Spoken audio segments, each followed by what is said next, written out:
I'm not sure. Okay. So, okay. So does that mean you're not keeping notes on any of what I just said, are you? No, Okay. sorry. I,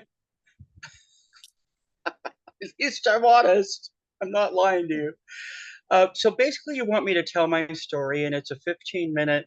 We basically said this first introduction is going to be a 15-minute thing. Is that correct? That's Yeah, what I. but I'll edit it down. So don't even worry about it if you take longer than that. Don't even worry. Okay. Okay, that's going to be very easy to do. Um, Extemporaneously, one hopes. Okay, so whenever you want me to, and I, my name is Betty Desire. I was born in yada yada yada, sis boom bong. Just go from there. Yes. Okay. Hi, my name is Matt Indrizi, but you would better know me if you live in Bellingham and surrounding areas as Betty Desire. I was born in 1954 in the amazing city of Everett, Washington, and was adopted by uh, Kitty and Ed Indrizi, and that's when I began my adventure in Bellingham. Our family had roots in Bellingham from the early part of the 1900s. My grandparents lived here, uh, and my parents graduated from Bellingham High School in 1949. So Bellingham has been the homestead for our family since before I was part of the family. My parents moved to Mount Vernon to Everett in 1962 and then to Mount Vernon after that. When I was in fourth grade, I was in Mount Vernon. So I had graduated from Mount Vernon High School in 1973. That's just background, but you would know me as Betty Desire because I found out early on in grade school, to my horror, that instead of being attracted to the opposite gender, like my parents, my grandparents, my aunts, my uncles, everybody I've ever known, I was attracted to men. That was a real shocking thing for me because growing up in the 50s and growing up in a staunch Roman Catholic household, uh, being attracted to the same gender wasn't uh, wasn't really that accepted.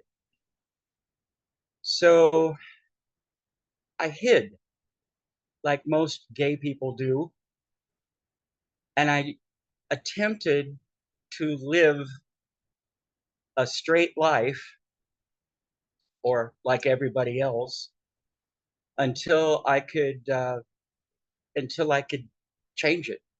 And during the early 70s, the the hippie movement that started with Haight Ashbury and the Summer of Love in 1969, and Flower Power and Rowan Martin's Laughing, and all of this stuff where uh, the shackles of conformity were beginning to fall off people, and people were beginning to break those bonds. Um, there started to be a Jesus people movement, which is kind of like hippies that found God. And they had coffee houses up and down the West Coast during this time period. And it was from that particular group that I began to hear that you could, for lack of a better phrase, pray the gay away. And that was the beginning of my journey to try and pray the gay away so I could be a happy, complete heterosexual. Well, that started in earnest when I was 16 in 1971 and continued until 1991 when I finally was exhausted in my attempt to live a double life. And I just decided that what I would do instead of that was I would, if I was going to end up being a gay man. I was going to be the best gay man I could possibly be. And then whatever happened to me in the great beyond would be a deity's decision, not mine. But in my Pentecostal Bible College graduated mind, it was, if I'm going to burn in hell, I'm going to make it the most difficult choice for a deity to make to send me there. Um, that was not an easy decision. When I came out to my parents, they surprised me in their acceptance of what I was going through. I had expected them to react negatively, and the exact opposite happened.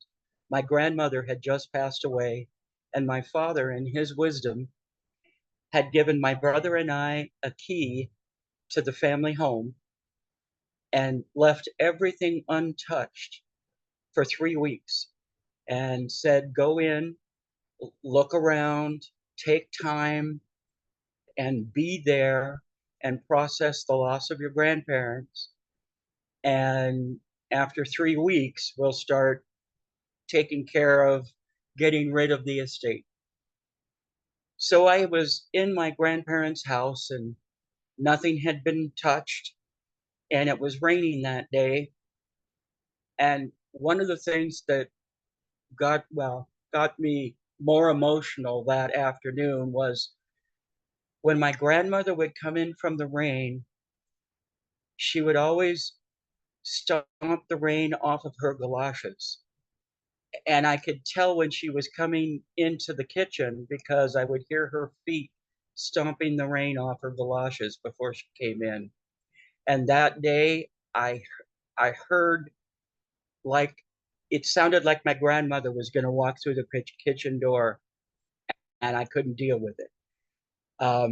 So I kind of literally crawled under the dining room table in the fetal position, and I was sobbing when my parents came through the kitchen door.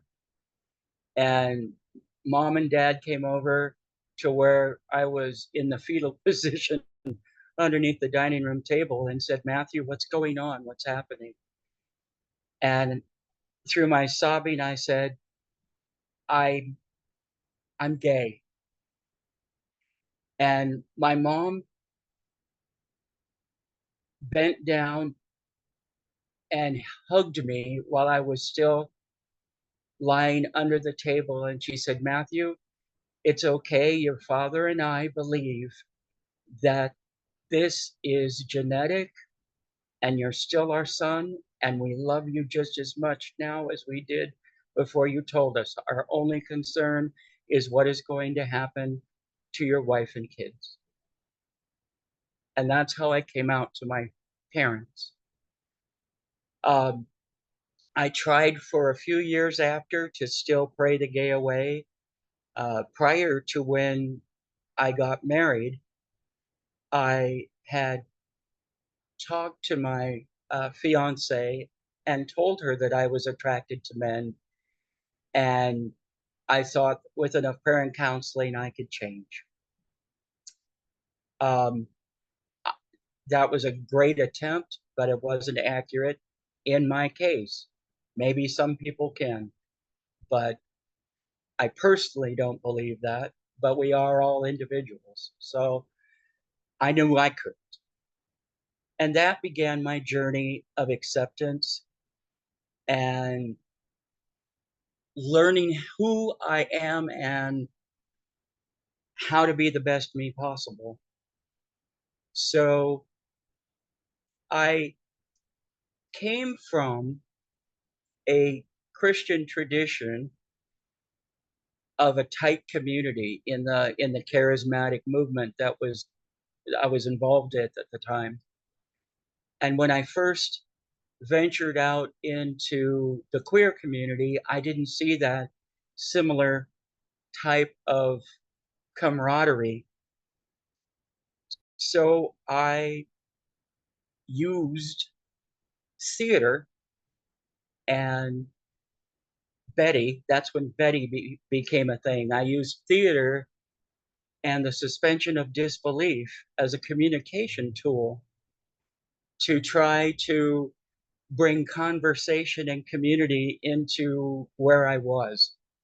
I would be able to, as Betty, go from table to table and enter in a conversation.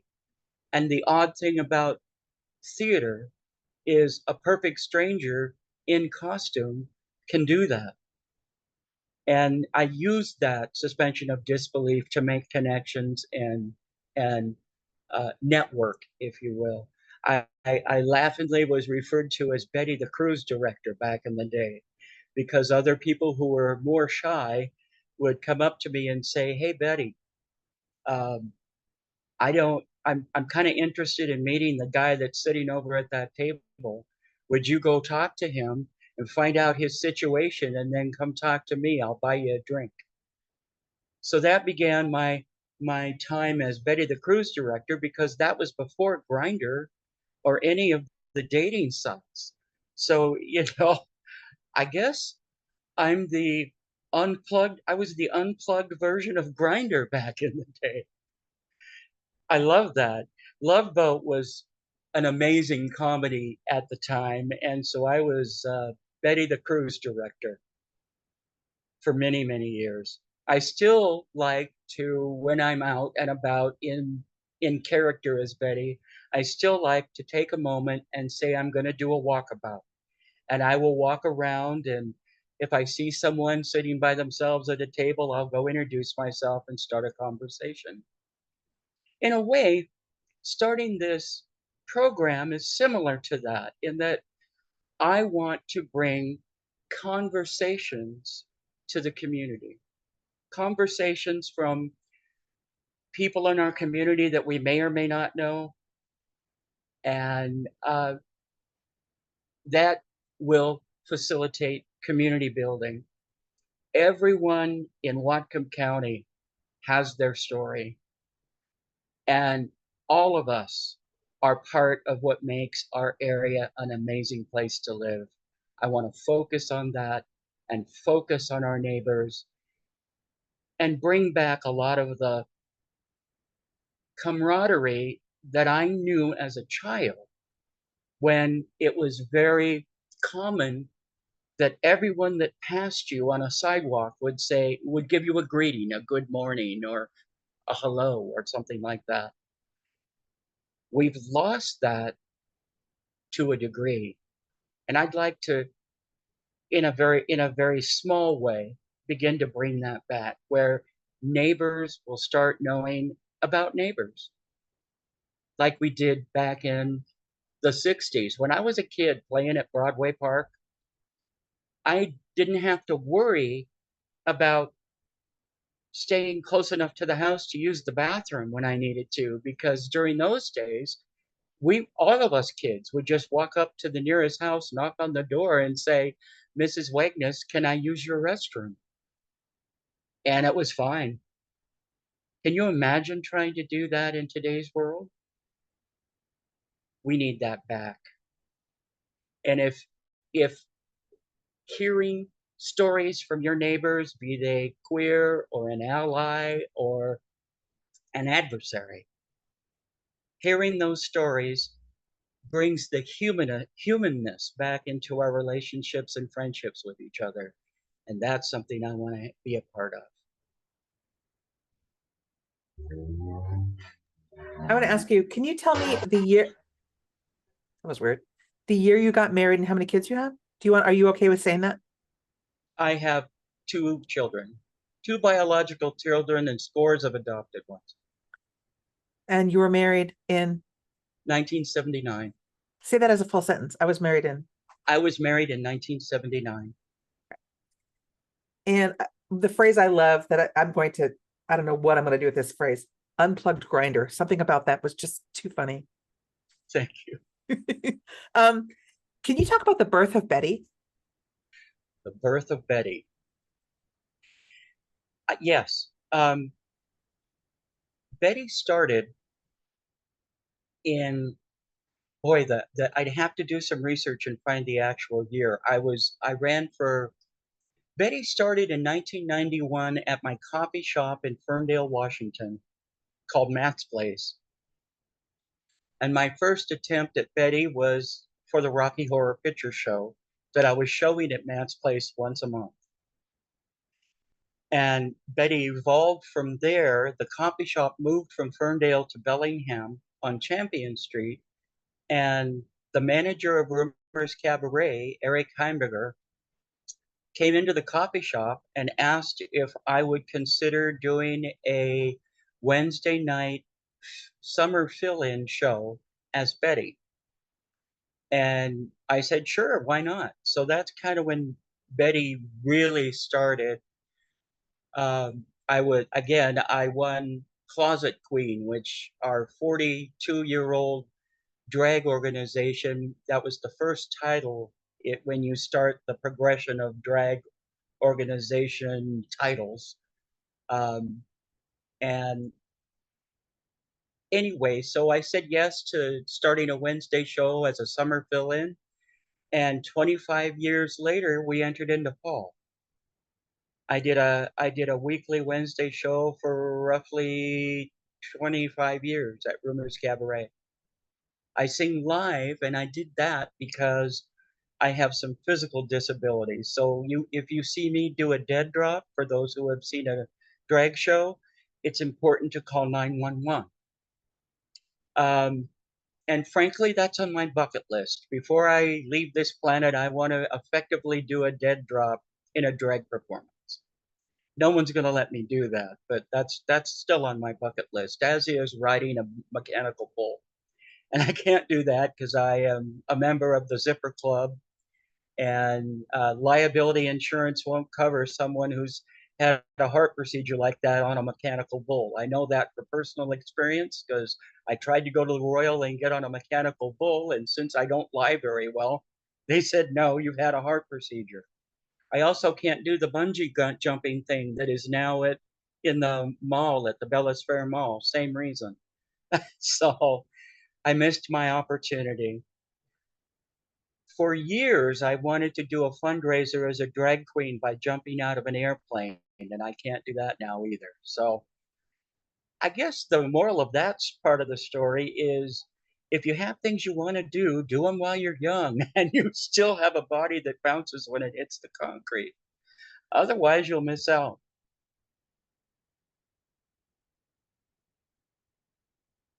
Sorry.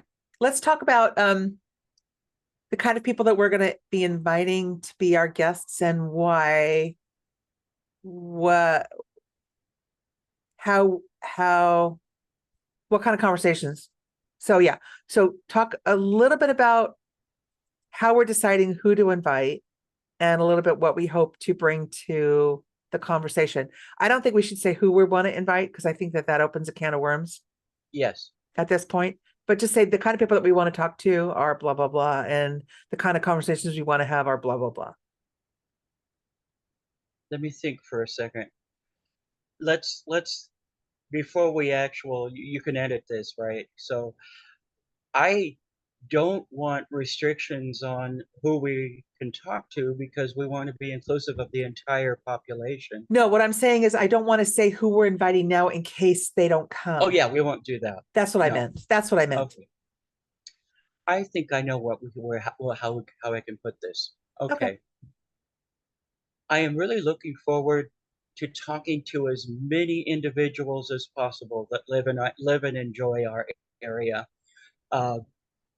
There are no boundaries to who we can visit with because we're all neighbors, and there are no worlds that we can go to. So all of us have to learn how to get along. And the first step of learning how to get along with each other is finding out who we are as a group and learning from each other.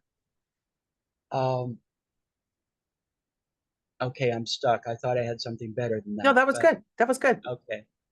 And I think we need to invite people to come back week after week and be part of the conversation. And let's not give an email address yet. Actually, you know what? Go ahead and give the Spilling Tea with Betty Desire. Go ahead and give that address. And if we can't get it, then we'll figure that out and we'll edit it later. Perfect. I am really excited about this opportunity to get to know my friends and neighbors here in Bellingham. And I hope you join us every week because every show is going to be a different individual that's part of the city that we all love. And if you have any suggestions or ideas of people you would like to hear about, people you would like to get to know more about, send us an email at spillingteawithbettydesire@gmail.com. Let us know, and then we will do our level best to bring that individual and their story to you. Or comments about the show, right? Also, if you just want to comment about the show, that's another easy way to get a hold of us. Once again, it's spillingteawithbettydesire@gmail.com. Send us a message, and maybe we can get a hold of you and you can spill some tea with Betty. That was lovely. Thank you. You're good extemporaneously. You should do stand up. I'd love that. We'll talk more. All right. Let me edit this down and we'll see what we've got. And then, well, let's try to talk before we meet with Michelle next week, either in person or online. I'd actually like to do it this way to make sure that you can set it up by yourself and not have to have a Yes. helper. Can we do that? Yes. So maybe we can do that next Monday afternoon. Monday afternoon, 2:00. Hang on. Let me make sure I'm not double booking myself. Oh, I can't. That's Ken's birthday. Boo.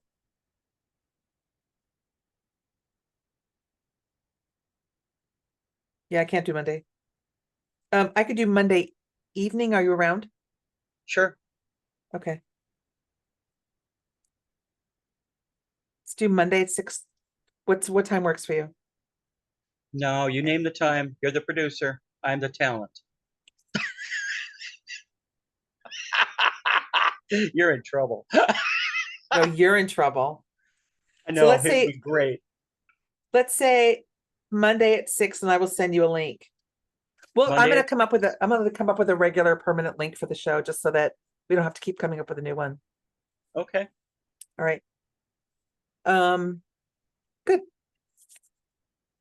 Thank you. We'll see how this sounds. I will send this to you in the next, well, before Monday. You get to listen to it. Tell me what you think. Okay. Okay. Perfect. All right. Thank you for doing this. I'm excited. I'm excited too, and thank you It's for about helping fucking me time make we this do happen. something, right? You're right. You're right. We've been talking about this for years. And it's finally coming to fruition. Thank God. I agree. You're just a hard person to pin down. I could say something to that, but yeah. Oh. You're right. You're right. And there's a reason for that though. I do have good talent, but we need to do, you're the right person to bring this out. Does that make sense? That's I very mean, sweet. we've already done a play together. You know all of the idiosyncrasies that another person would have to learn.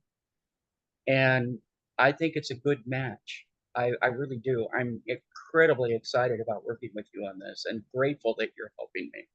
I'm so honored to have you work with me. Yay! All right. Our mutual admiration society is now adjourned. All right. We'll talk to I you love later. you, dear. Love you. Bye-bye. Bye. I have to figure out